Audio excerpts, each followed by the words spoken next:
Beneath the twinkling lights and cheerful carols lies a hidden world of ancient terrors. St. Nicholas's benevolence casts long shadows, where monstrous figures, warped by vengeance and bound by dark pacts, stalk the disobedient.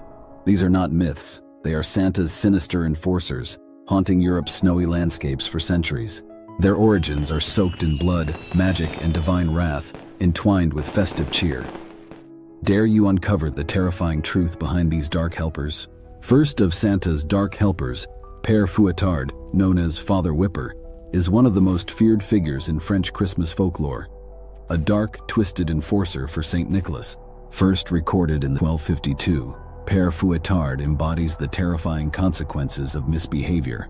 The origins of Père Fouettard are rooted in the butcher's tale, dating back to the 12th century, reflecting his sinister nature. The stench of blood and offal clung to the butcher as he lured 3 noble children into his shop. Their cries were swiftly silenced, their small bodies hacked apart, their trinkets and clothes tossed aside. He planned to bury the pieces in the woods, another secret swallowed by the earth. Saint Nicholas, sensing the cries of despair, arrived at the butcher's shop. The air thrummed with violence, the coppery tang of blood thick in his nostrils.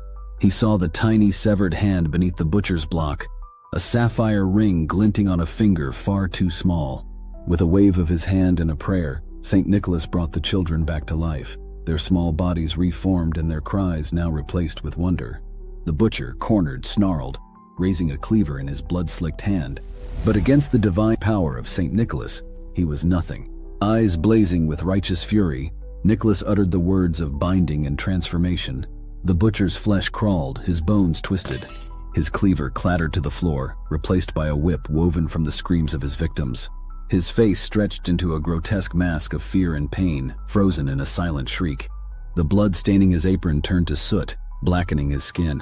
"You will be Père Fouettard," boomed Saint Nicholas, his voice heavy with judgment. "Forever bound to me, a reminder of the darkness that festers in men's hearts. You will punish the wicked, a terror to those who stray from the path of righteousness."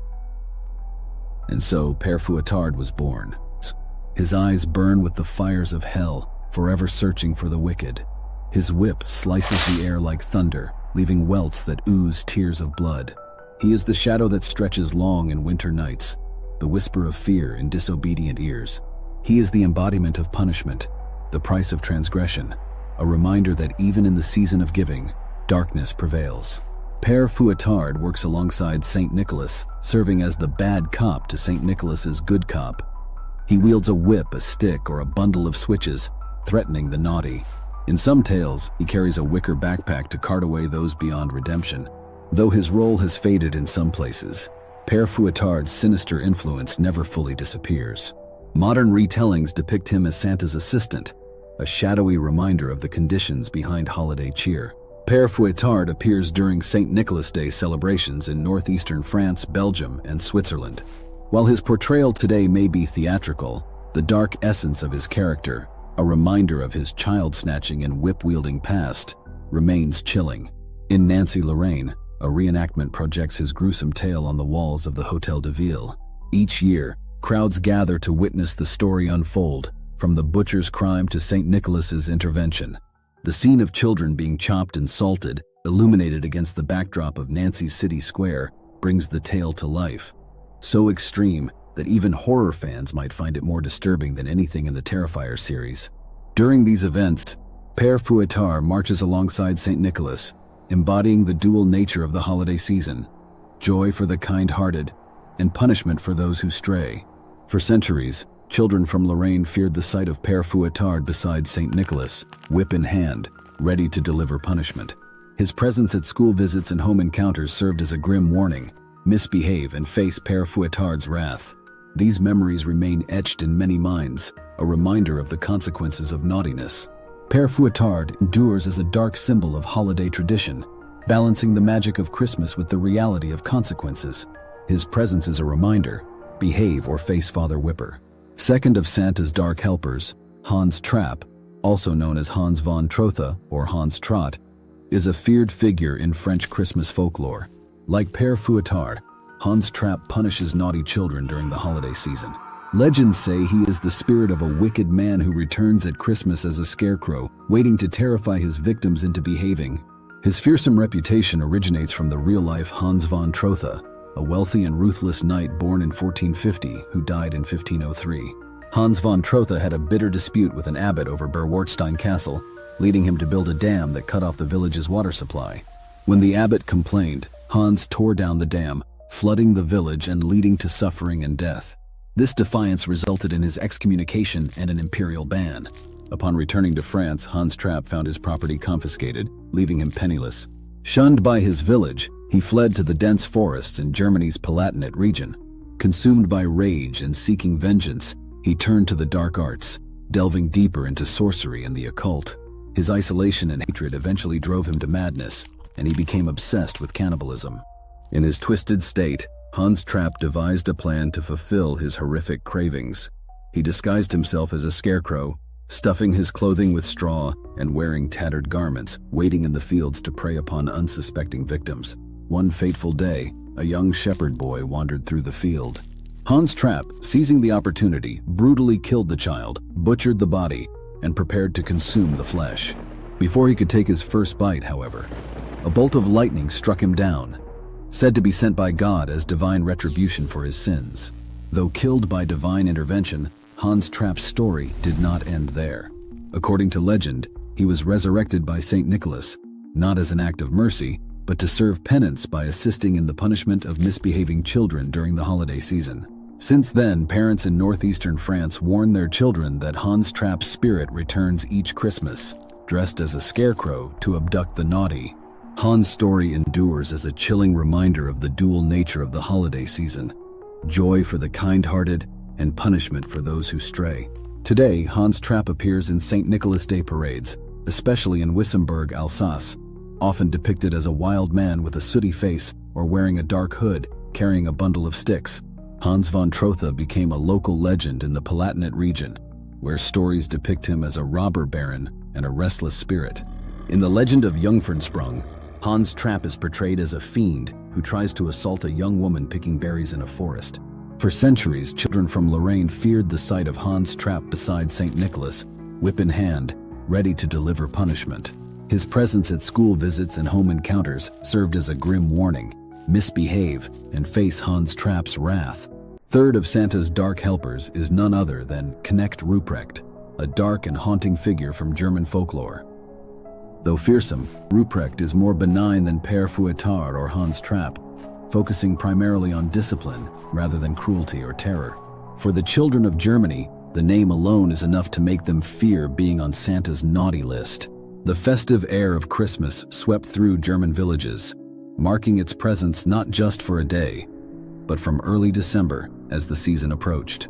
It was in this atmosphere that the legend of Ruprecht emerged, a shadowy companion to St. Nicholas, the benevolent giver of gifts to well-behaved children on December 6th, St. Nicholas Day.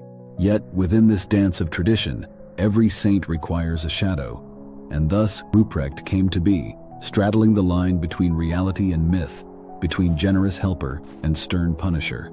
On that fateful eve, as children nestled into dreams of sugar plums, Knecht Ruprecht moved silently through the village, his dark robes trailing behind him, the air thick with the weight of his presence. His face was hidden beneath a grotesque mask, twisted horns curling from the sides, a monstrous tongue lolling grotesquely, all to strike fear into the hearts of those who dared misbehave. The mask seemed almost alive, a blend of nightmare and shadow, making him more specter than man. In the quiet corners of homes he stood, his voice a low growl as he questioned the parents, seeking out the truth about their children's deeds. His gaze, though hidden, seemed to pierce the very souls of those he confronted, searching for any hint of wrongdoing. Ruprecht trudged through the village, his bundle of birch sticks clutched tightly in his hand, each heavy step a harbinger of impending judgment. For the well-behaved children, St. Nicholas stood as a beacon of joy, his arms overflowing with gifts, fruits, candies, and nuts, symbols of warmth and reward. But for those who had misbehaved, there was no comforting smile to greet them, only the cold, unforgiving shadow of Ruprecht. He loomed over them, his presence suffocating, his voice deep and unyielding as he asked, "Can you pray?" The children knew that their fate balanced on this question. their futures decided in that heartbeat. Those who faltered, their voices weak or absent, were met not with the promise of treats but with Ruprecht's dreaded bag of ashes. It was a harsh reminder that misdeeds bore consequences. Ruprecht first appeared in written records during the 17th century, notably in the Christmas processions of Nuremberg. These processions showcased various religious and folkloric figures, reflecting cultural values of the time. His origins are shrouded in both fear and fascination. Ruprecht was a wild foundling, discovered by St. Nicholas in the depths of an enchanted forest. The boy was ragged and feral, abandoned to the elements, with only the shadows of the woods for company. Moved by pity, St. Nicholas took the child in, raising him under his wing. Though Ruprecht learned to serve St. Nicholas, the wildness in his heart never fully subsided. This untamed nature made him uniquely suited to the role of punisher. His name, combining Knecht and servant and Ruprecht, a form of Robert, underscored his position as St. Nicholas's assistant. According to Jacob Grimm in his work Deutsche Mythologie, Ruprecht's origins tie back to pre-Christian folklore. Ruprecht was known by different names across German-speaking regions, each influenced by local customs and dialects. Hans Ruprecht in the Mittelmark, Ru Klos, Rough Nicholas in Mecklenburg, and Pels Martin, Fur Martin, or Aschenklaus, Ash Nicholas, elsewhere. In popular culture, his legacy endures in unexpected ways. In the German version of The Simpsons television show, the family dog is named Knecht Ruprecht rather than Santa's little helper. Fourth of Santa's dark helpers is Belsnickel, from the Palatinate region of Germany. Rooted in the story of Ruprecht, Belsnickel was a shadowy counterpart to St. Nicholas. Dressed in ragged furs with his masked face hidden, he reminded everyone that Christmas wasn't all joy. Children waited, excited and fearful, knowing Belsnickel's arrival would decide their fate. Rewards for the good, switches for the naughty. In early December, as German villages prepared for St. Nicholas, Belsnickel emerged, a dark figure moving through the night, his presence heavy with foreboding. The tap of his stick against windows or doors was enough to send shivers down spines, a stark reminder that not all gifts came easily. Wrapped in ragged clothes, his face obscured in shadow, Belsnickel moved with purpose, carrying a sack of gifts and switches. He was there to judge, to reward those who had been good and to punish those who had not. Some scholars believe Belsnickel was inspired by Odin, the Norse god known for leading the ghostly wild hunt. Like Odin, Belsnickel wandered in a cloak, embodying both the power to reward and to punish, with winter solstice appearances tying him to this ancient influence. Belsnickel's nature sometimes took on a feminine form, appearing as the Christmas woman in some regions, linked to Perchta, a powerful goddess from Germanic folklore. Perchta, like Belsnickel, traveled during the 12 days of Christmas, rewarding the good and punishing the wicked. Her dual appearance, as a beautiful woman or a fearsome hag, mirrored Belsnickel's blend of compassion and sternness. On those cold December nights, Belsnickel would enter homes unannounced, his dark figure looming in the doorway. Parents stood by watching as he questioned the children, his voice low and unyielding. Those who had behaved well were rewarded, candies, fruits, and nuts scattered on the floor as prizes. But the misbehaved children faced his switch, their faults laid bare for all to see. There was no comforting smile, only the stern gaze of Belsnickel, reminding them that every action had a consequence. It was not cruelty, it was a reminder of the value of goodness, the cost of misdeeds. When German immigrants brought Belsnickel to America in the early 1800s, his legend found new life. In Pennsylvania and the Shenandoah Valley, Belsnickel's visits became a part of local culture, evolving into the tradition of Belsnickeling. Groups of revelers dressed in ragged clothes and masks would visit neighbors, challenging them to guess their identities, turning the once stern and foreboding figure into something more communal and festive. Laughter replaced fear, but the essence of Belsnickel's role, holding people accountable, remained. Over time, Belsnickel's identity began to merge with that of Santa Claus. By the mid-20th century, his traits had largely been absorbed into the cheerful figure we recognize today. Yet, remnants of Belsnickel's influence linger, especially in Pennsylvania Dutch communities, where he still appears at cultural events, a reminder that Christmas is not just about joy, but also about discipline and reflection. Belsnickel's legacy even made its way into modern pop culture, most notably through Dwight Schrute's portrayal in The Office.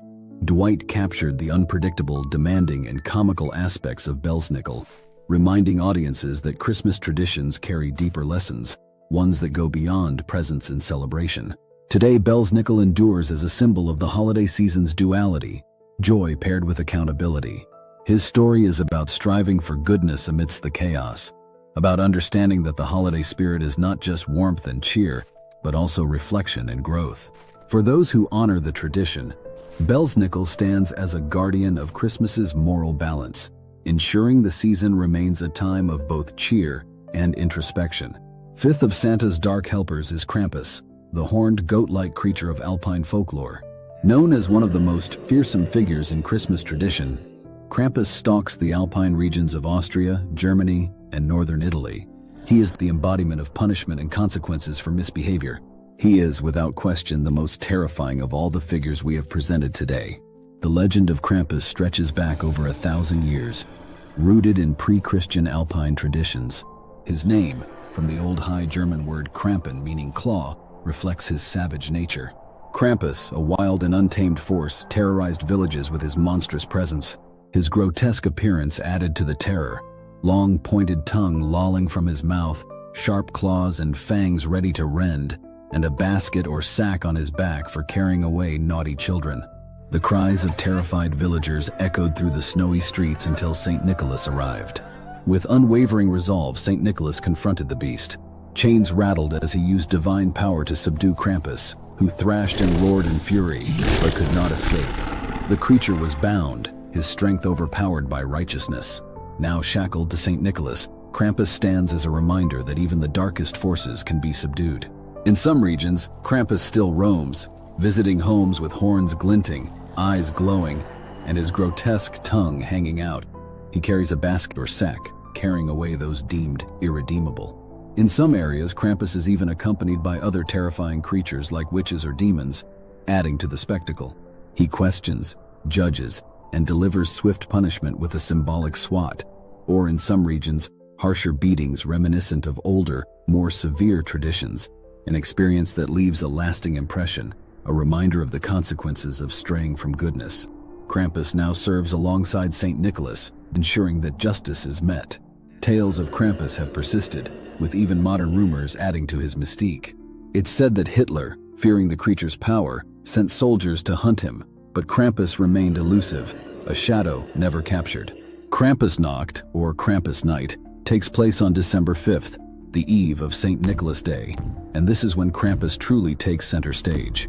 The streets come alive with the sounds of bells and clattering chains as groups of men dressed in elaborate costumes, snarling wooden masks, fur suits swaying with each heavy step, and iron chains rattling through the cold winter air, roam the streets, making noise, chasing onlookers, and delivering playful, yet stinging, swats with birch branches. It is a thrilling, chaotic, and terrifying spectacle that brings both fear and excitement to everyone involved. The tradition of creating Krampus costumes is an art passed down through generations, with each mask carved meticulously and infused with the spirit of Krampus. Often, these masks are family heirlooms, each unique, adding to the sense of community that surrounds Krampusnacht. In some places, offerings of schnapps, a strong distilled fruit brandy, are left to placate the creature, less common than treats for Santa, but a testament to the fear and respect Krampus commands.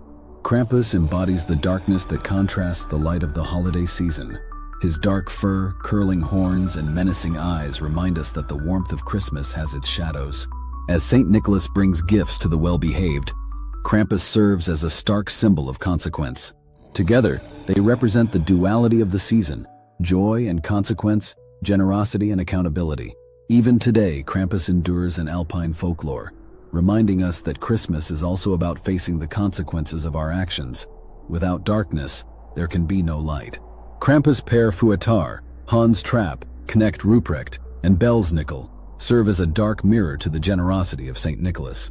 They are the enforcers, the punishers, the ones who ensure that the spirit of Christmas remains balanced. But their existence begs the question, why does Santa need these terrifying figures in the first place? Why can't the promise of gifts and the joy of the season be enough to inspire good behavior?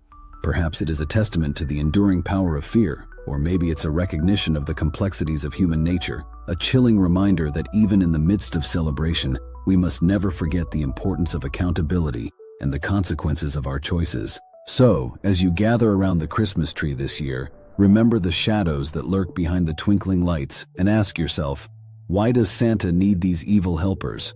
What does their existence say about us and about the true meaning of Christmas? This is DeadNet Studios, reminding they are listening, they are watching. Be good. For in the shadows of the holiday season, the unseen is closer than you think, watching, waiting, perhaps even for you. In the shadows of the digital night, we've wandered far and seen some sights, from haunting tales to eerie lights, to net studios where fear ignites. So long, farewell from the crimson hollows. We'll be back again with more tales to follow. Keep the lights dimmed and your curiosity high. For in DeadNet's realm, the spirits never die. We've danced with ghosts, chased legends on, through cryptic codes, stories untold. In cyberspace where mysteries unfold, our journey's been daring, brave and bold. So long, farewell from the darkened halls, where shadows whisper and the unknown calls. Keep your eyes wide and your mind astir, for the mysteries of DeadNet are a haunting blur. In the world of strange and the unexplained, we find our stories wildly untamed. With the studio's end, we take a little rest. They find the shadows every best.